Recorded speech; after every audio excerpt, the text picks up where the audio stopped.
Welcome to Let's Get Tenure, Episode 8.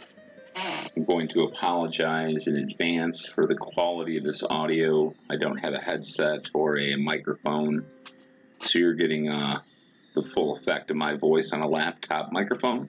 And that's just the way it's got to kind of be right now. Haven't been able to play too many video games lately, but I'm still kind of working on this achievement, and I keep rebooting my cities, which has always been my problem with getting over the year 200. I was trying to wait until year 150 to give another update so that I didn't just keep having these incremental or pointless updates. But there's a situation going on here now in year 122 that I thought was worth kind of showcasing. So I have totally rebooted my old city, or the city in the video that I made the last time. I'm no longer focused on only auto trading, and I just don't have the time to figure out how to make that work. So in order for me to make this achievement, I've just kind of thrown all the rules out of the window. I'm making a much more broad, simple type of a city, and I think this would be a good video for the intermediate player to kind of pick up on some of these concepts. So right now, if you can see in front of the city hall here, we have a lot of people standing around. They're nomads. I need to make a decision about whether or not I'm going to allow them into the city or not, and we'll get to that in a minute. But beyond that, what I want to kind of highlight right now, and let's just go to the overview tab, which we've talked about in previous videos. So it's year 122. We have 355 homes. We have over 900 citizens, so we're well above the threshold for tenure. Everyone's educated, everyone's clothed, everyone's healthy, everyone's happy. So that's great.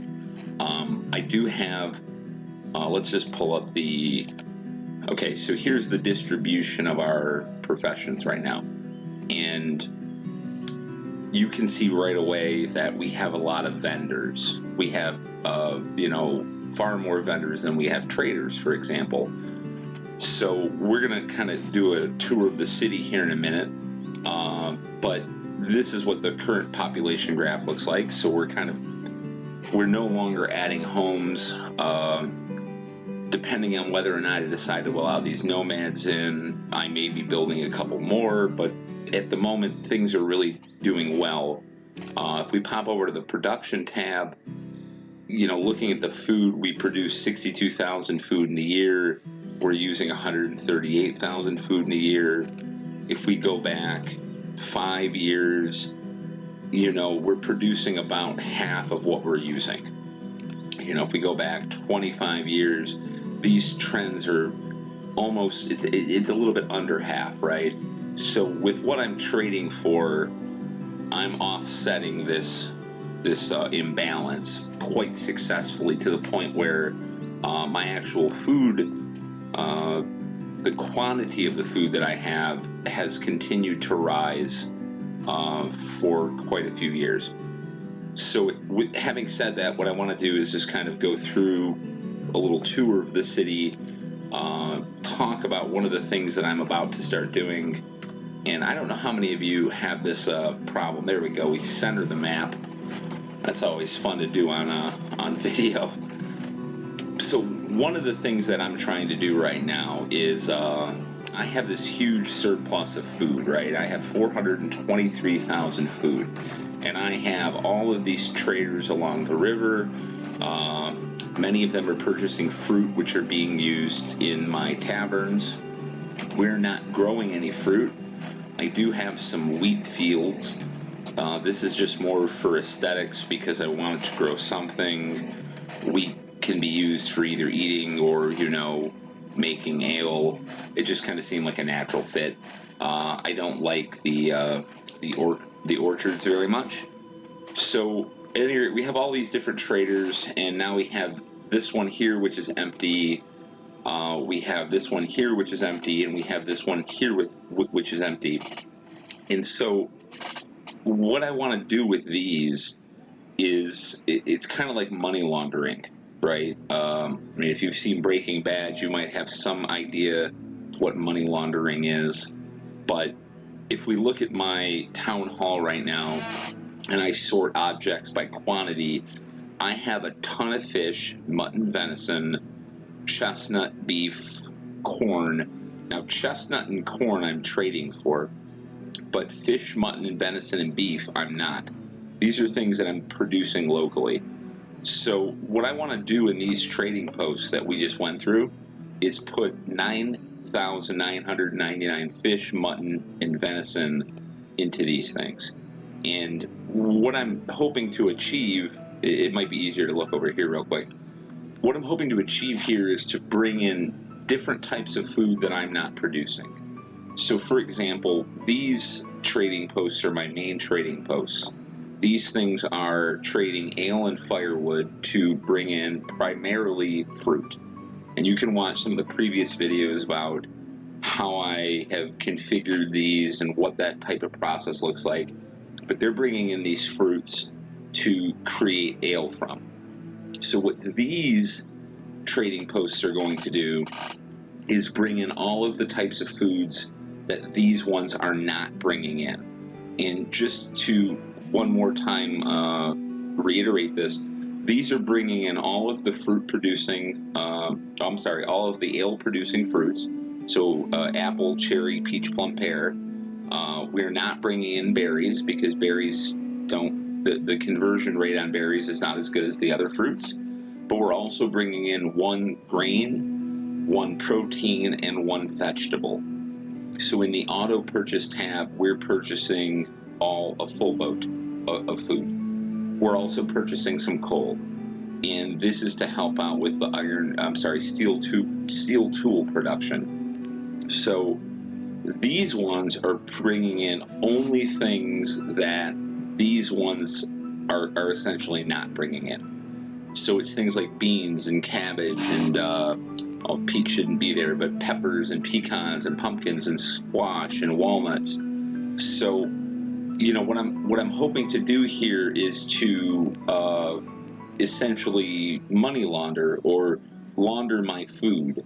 So, looking at venison here, I can put 9,999. Looking at my fish here, if I could find it. And looking at my beef here.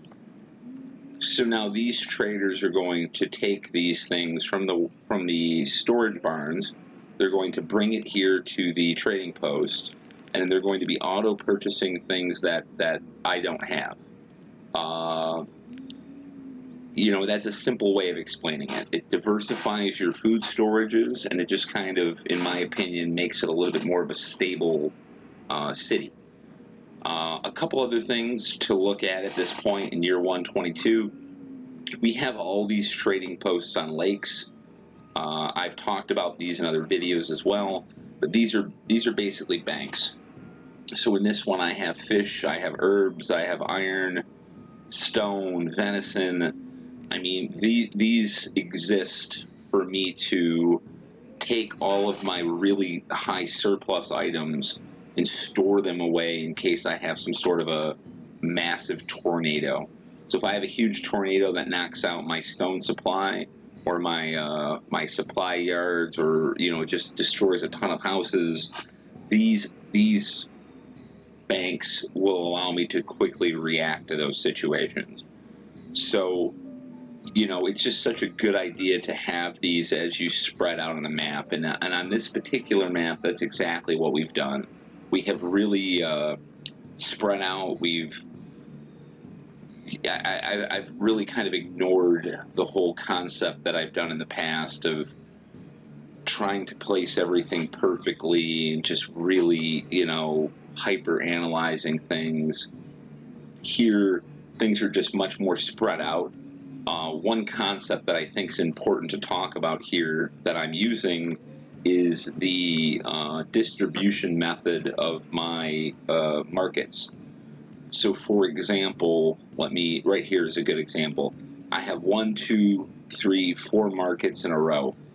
And the idea is that I'm bringing so many goods into this concentrated area that not only can my taverns function effectively and efficiently, but people don't have to leave this small area. So throughout the map, you'll see, down here, this is a little satellite city that I built that's pretty far away from this little cluster. But you can see that I gave them 2 markets. They don't need 2 markets, but what it allows me to do is to create 1 market with a very minimal staff and just create a wealth of goods. And it also just creates a place to put things, that allows me to have this enormous food surplus. So those are the kind of challenges or issues that you're going to be dealing with as your city continues to grow and get larger. You could easily scale this. I have plenty of room to grow. I could very easily make this city several thousand if I wanted to. Increase the number of trading posts. A lot of these trading posts are not even trading for other types of food. This one is, but let me see here. For example, these ones are only, excuse me, these ones here are only trading for fruits. So it really wouldn't be too difficult to create, all along this riverfront here, an army of trading posts. I don't really want to kind of have to deal with that anymore. I don't want to kind of have to deal with the whole, where are my roads going? Is it the perfect placement? You can see a lot of roughshod here. I wasn't really paying attention as I was just building it out, but I was trying to spread the city out quite a bit. So that ultimately really brings us to this question of nomads, which I know a lot of people don't like nomads. They throw your education rate down. If I accept them, they are probably going to give me an illness or 2.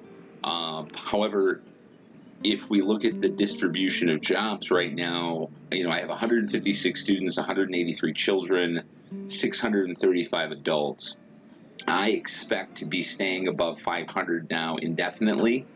However, I would not mind having a bit more people in this city. And the reason that I say that, and I'm sorry for kind of the real rapid fire tour of this city, but I want to make this a quick video, is if you look around this city right now, I have so many places to build houses within an effective marketplace range. Here's a marketplace here, and I have no houses on 2 sides of it. So building houses here would be very, very, very simple. While I have you here, I'm going to repeat myself how good an idea it is to put your hospitals away from things. In fact, that's one of the reasons you don't see houses in this particular area. It will just minimize your sicknesses so much more than if you put them in a high populated area where people are walking past them all the time. I have expanded my pastures a bit, but other than that, it's kind of the same cities that you've seen before on my channel. There's not a lot different. I have placed a lot more woodcutters. The idea being that a marketplace that's over here, like this marketplace here, I want them to be totally divorced from the material resources that are being generated from over here. So I want this guy over here to have everything locally that he needs. So all of the people in these houses, they're getting, they have their wood being chopped right here. They don't have to walk far to get it. We have hunters and gatherers up here. I don't even need these food producing jobs, to be honest with you. But what it allows is, it allows the people in these marketplaces to walk to this storage barn to get mushrooms or venison instead of walking, all the way to this storage barn. So this greatly improves the efficiency of the overall map. Having said that, I think it's probably a good idea to go ahead and accept these nomads. And the next video is just going to be a real quick, maybe 8 years or 10 years fast forward without much intervention, because right now we're really at a kind of an automated state. So this city can just run for hours on itself. I don't need to be at the computer. Fires are going to be put out very quickly. There's so many wells around the map. Disease is handled so quickly with the amount of physicians that I have. The only thing that really would be a problem at this point would be a tornado, which is an option. We are playing on hard. Oh, wait, that's not it. We are playing on hard with harsh climate. I have not had a tornado yet, so I expect one will be forthcoming, and there will probably be a video about how I respond to that and use the resources from my banks to kind of overwhelm it and not have it become a big deal. So if you can deal with the shitty audio quality, I will probably be making a few more quick videos like this, rapid fire videos, if you will, before I push to 200 and then kind of conclude this project. So have a good night, and I will talk to you soon.